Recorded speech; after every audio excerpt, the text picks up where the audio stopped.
You already know about these AI coding frameworks like BMAD, SpecKit, and others, but these are not the only ones. There are hundreds of people experimenting and launching their own workflows, but when you try them out, you'll notice that they often fail to deliver on their promise. It's not because their methods are bad, it's because they don't fit your specific use case. When we build apps, the majority of the time we create our own workflows instead of relying on pre-made ones. This is because workflows should be built around your specific use case and only work if they align with the project you're trying to build. So how do you build a workflow for your own process? For that, you need to know certain principles. These are the principles that every framework uses in one way or another. Before discussing the main principles, it is essential for you to know what's inside the context window of these AI tools. It's really important, as managing context is basically what these frameworks do. The context window is basically the amount of information the model can remember at once. Anything that goes out of the model's context window goes out of its working memory, and it has no way to recall it. Models have a limited context window. For example, Anthropic models have a 200K token context window, and Gemini models have 1 million. Even though these might look like really big numbers in terms of the messages you send, they actually are not that huge, because in these AI tools, the context window does not only consist of your system prompt and user messages, but also includes a lot of other things like your past messages, memory files, tools, MCP calls, and so on. You need to learn how to make the most out of this limited working space so that when you build your workflows, the model does exactly what you want it to do. I will be using Claude Code as my primary coding tool throughout the video, but you can build your workflow with any platform as they all have the tools needed for these principles.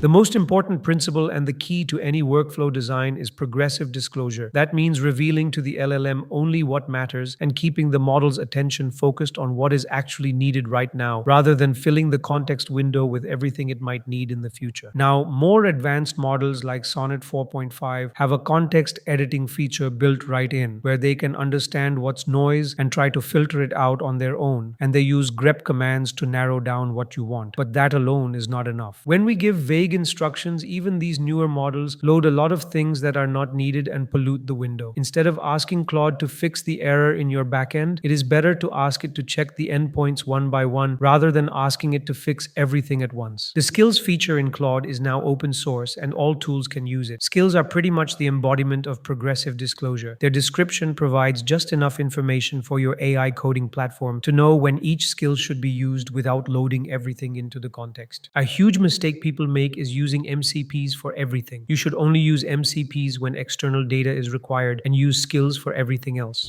The second equally important principle is that information not needed right now should not belong in the context window. To achieve this, the tools use structured note-taking, and we can use this to our advantage by providing your AI tool with external files that it can use to document any decisions, issues, or technical debt. This approach allows your agent to maintain critical context that might otherwise be lost when building something really complex. These tools also have a compaction feature to manage the context window, and when the context resets, you don't have to rely solely on the compaction summary. For example, your agent can use these notes to gain context on what has already been done and what still needs to be done. This approach is particularly helpful for long horizon tasks, which are inherently complex. You might be familiar with the agent.md. It's a standard context file that all agents read before starting the session. Some agents don't follow this and have their own, such as the Claude.md, and I use them to guide the agent on how the external files are structured and what to write in each one of them. Sometimes these agents randomly pause in the middle of a long-running task. A lot of the time this happens because the context has gone above 70% of its limit. This is where the concept of attention budget comes in. Your context window is what the model pays attention to while generating output. When it goes over 70%, the model has to focus more, and there's a higher chance of hallucinations. In terms of AI agents, it stops them from using their tools effectively, and oftentimes they just choose to ignore them. To solve this, there are several built-in tools you can use. As you already know, Compaction allows the model to start afresh with a proper summary of what has happened as the starting prompt and a reduced context window. So instead of letting it fill up to 90% and triggering the auto-compact feature, try to keep an eye on the context window and do it yourself. If you're experimenting, use Claude's built-in rewind so that you can delete the unnecessary parts instead of continuing them and asking Claude for changes. You should also clear or start a new context window for any new task so that the previous context doesn't slow down the model.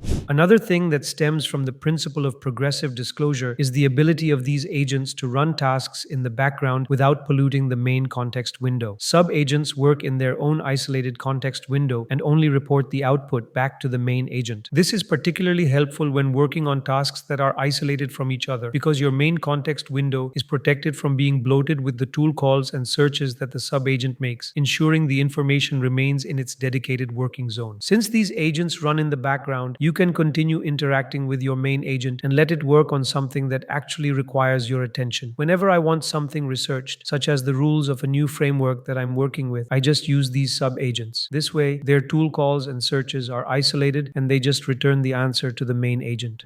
If you understand the principle of note-taking, you should also know which file format to use for which task. Since these files have different formats, they affect the token count and hence the efficiency of your workflow. YAML is the most token efficient, so I mainly use it for database schemas, security configs, and API details. Its indentation helps models structure information properly. Markdown is better for documentation like your Claude.md because the heading levels make it easy for the model to navigate between sections. XML is specifically optimized for Claude models. Anthropic states that their models are fine-tuned to recognize these tags as containers and separators, which is useful when you have distinct sections like constraints, summaries, or visual details. Other models generally prefer Markdown and YAML over XML. And lastly, JSON. It's the least token efficient because of all the extra braces and quotes, so I only use it for small things like task states and don't really recommend using it for the most part.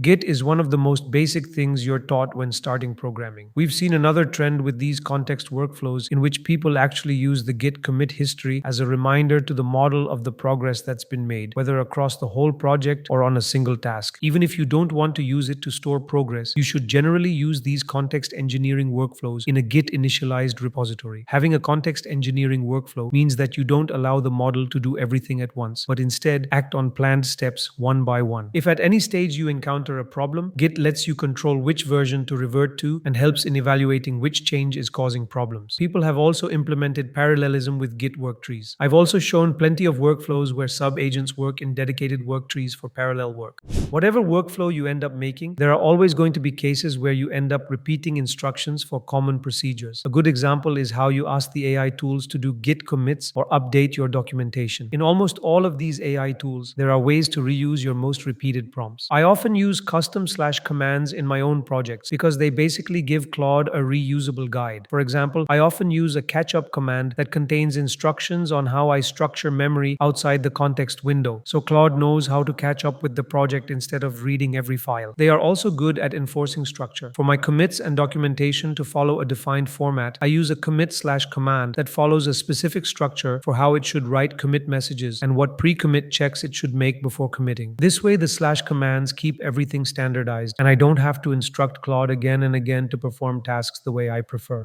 As you know, MCPs should be used whenever external data is required. Jira is the most widely used team management software. If you want to get information from tickets, you can use the Jira MCP so it can access tickets directly and start implementing changes. Similarly, I use the Figma MCP to provide Claude Code with the app's style guide, which it then uses to construct the design. For tasks where the model's built-in capabilities fall short, MCPs are essential for interacting with external sources efficiently. You can include these MCPs directly in your slash commands so that they become part of your whole workflow. That brings us to the end of this video. If you'd like to support the channel and help us keep making videos like this, you can do so by using the super thanks button below. As always, thank you for watching and I'll see you in the next one.